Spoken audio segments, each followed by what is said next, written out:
Hi everyone, we've got a little bit of a different video today. I've been sent a dash cam by Vantrue. It's the Vantrue X4 and they've asked me whether I would like to give it a little review, which I'm going to do. But we're still going to try and do a little bit of teaching today. What we're actually going to try and do is because I've got to go to Chester to where I'm going now. I'm going to tell everyone where I'm going, but I've got to go to Chester and that means I can go through one of the Liverpool Tunnels. So it is a teaching point that I've never covered before, so we're going to use this opportunity and explain a few things on what you probably need to think about if you are going to drive through a tunnel.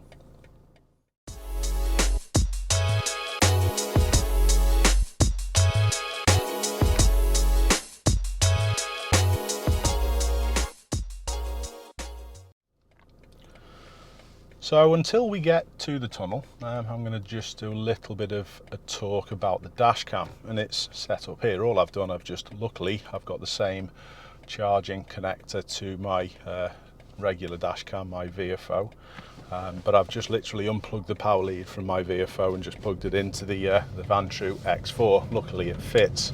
Now the packaging of this unit was okay. It's not particularly good, it's not particularly bad, but for me packaging is not really that important. The most important thing is how the dash cam performs.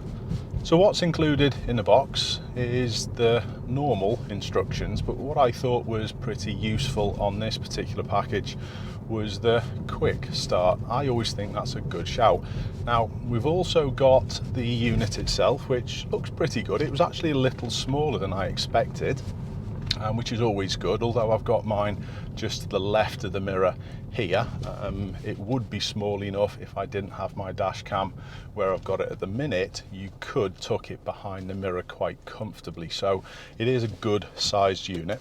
There's also a charging cable that comes with it, although I haven't used it. I am familiar with the Vantrue charging cables. They've actually got a little slide on top of it which allows you to plug another USB into the charging cable, so it's pretty good if I was honest. You do get a PC cable with it, and you also get the mount, and I do like the mounts on these Vantrue units. They're nice and secure. They've got like a twist lock that locks them to place on the windshield wherever you like. They are removable as well, so you can move it about, and they're interchangeable between the Vantrue units and other dash cams, so I think that's a good idea. All in all, a pretty good start. Now the menu system on this unit, I'm just going to quickly press the OK button so you can see sort of what I'm talking about. The menu system on this unit was okay. It was reasonably straightforward. I rarely, as you've probably seen before if you've watched a couple of my other dashcam reviews, I rarely read instructions. I'll just go for it, a normal man thing I think that is, but I just went through and I could quite quickly find out all the settings that I needed to change, and all the settings and features of this dashcam are good. We've got a parking mode, we've got the normal G sensor, you can change the resolution, all the things that you would expect from a dash cam of this price point. And at the moment it's a little cheaper on Amazon. It's under £130, but it does retail for about 160, so it's not the cheapest of dash cams. But unfortunately the operating system, although it was clear enough to use, I thought it was a little slow and unresponsive. Just for example, when I was changing the date and time, I had to press a click each time I wanted to change a minute on the clock. Now I know that seems a small thing, but you couldn't press it multiple times and then it would change. You would have to press it, leave it, press it, leave it, and it was just a little slow and unresponsive for my liking. Like I said, especially at this price point. So the most important thing about dash cams for me is the picture quality, and we're going to have a little look at this in a few different scenarios. Now the weather today, it's still quite bright even though it's raining slightly, so it's not too difficult for the dash cam to get a good picture and get good focus. It's not particularly dull or dark, but we are going to be going through the Queensway tunnel in a minute. It's one of the tunnels that is in Liverpool. We've got two in Liverpool, the Queensway and the Kingsway. The Queensway is still, as far as I know, the longest tunnel in England. I don't know about the UK, it still might be, but at one point I'm sure it was the longest underwater tunnel in the UK or England. So we're going to be going through that, and that will be a good test of the dashcam because it's a little dark. So we'll get ourselves to the tunnel and then we'll have a little look at the quality. But just while I'm talking here, I've got my normal microphone on. What's the audio like on the dashcam? Now, I think if you've watched, as I've said before, any of my dashcam reviews, audio for me is really important with what I do on the channel. But as long as you can hear speech and you can hear horns and you can hear indicators on the dashcam, it's all right. Give us your opinion on what you think the audio quality is like of this dashcam.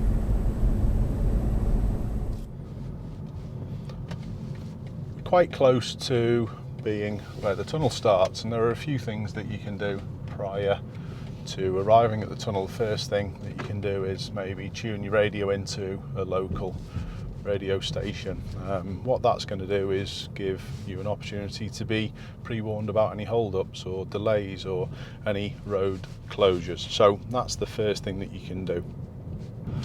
The next thing that you can be thinking of is taking any sunglasses off. I haven't got any on today because the weather's not too bad. However, I do tend to wear them even sometimes when it's raining. Even when it's bright like this, some people may have them on. Make sure you do take them off because that's going to affect your vision as soon as it goes dark.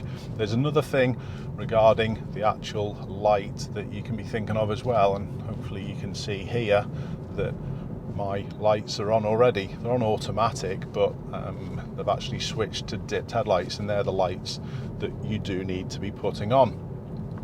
You also need to be aware when there are entrances to tunnels that can be, or there can be many lanes all joining and people can be shuffling for position.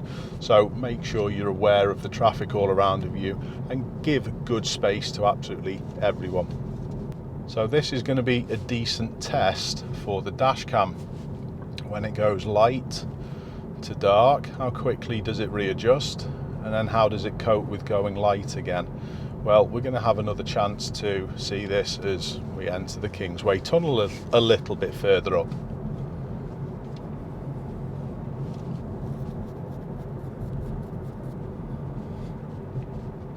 Low light conditions are the hardest for dashcams. It's okay when you've got loads of light, but sometimes when it goes dark, the footage can go a little grainy. What's the footage like on this Vantrue? Can you read the signs well enough at the side of this tunnel? We've got the minimum speed limit at the bottom of 10 and a maximum of 40. Does that stand out well enough?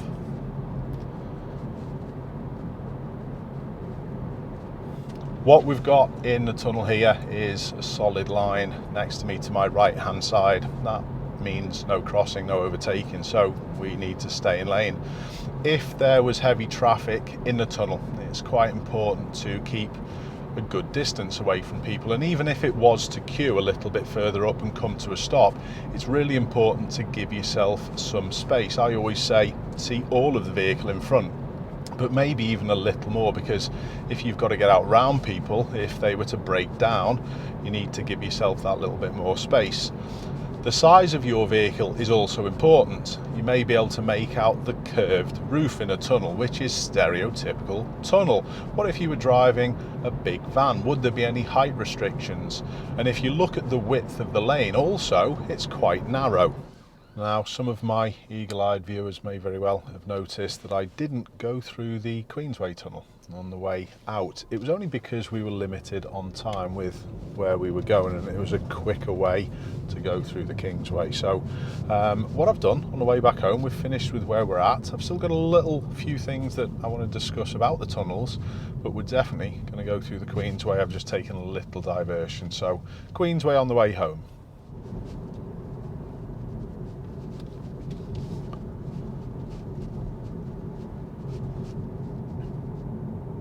So another thing that you can probably get prepped with if you're coming up to a tunnel is quite often you're going to need to pay to go through a tunnel, and that's the same here with the Kingsway and the Queensway as we're heading to now in Liverpool.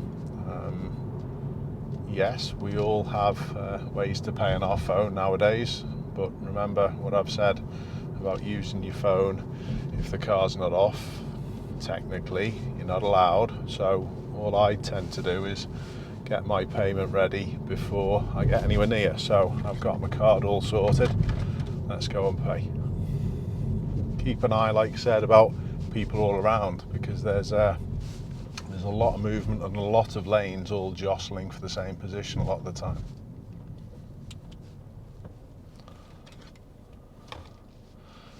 Wireless payment is brilliant.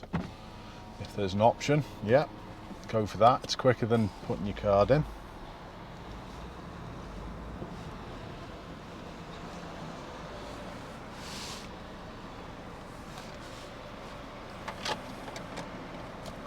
Here's where my card gets declined. Thankfully not.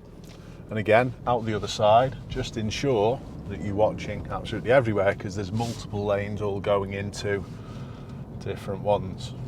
So we've got 2 lanes here in the Queensway.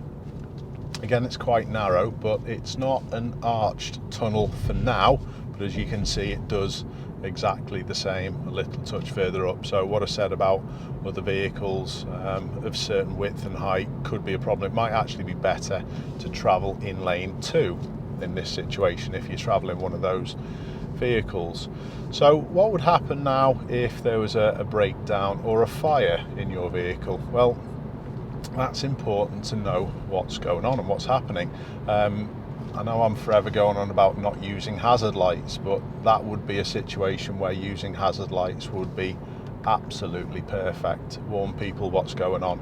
If your car is on fire, you should actually, it's something that I learned. I didn't actually realise until I recently did my lorry test, a lorry theory test, but you should actually try and drive your vehicle out of the tunnel if the fire's not too bad and it's not going to put people at risk or danger.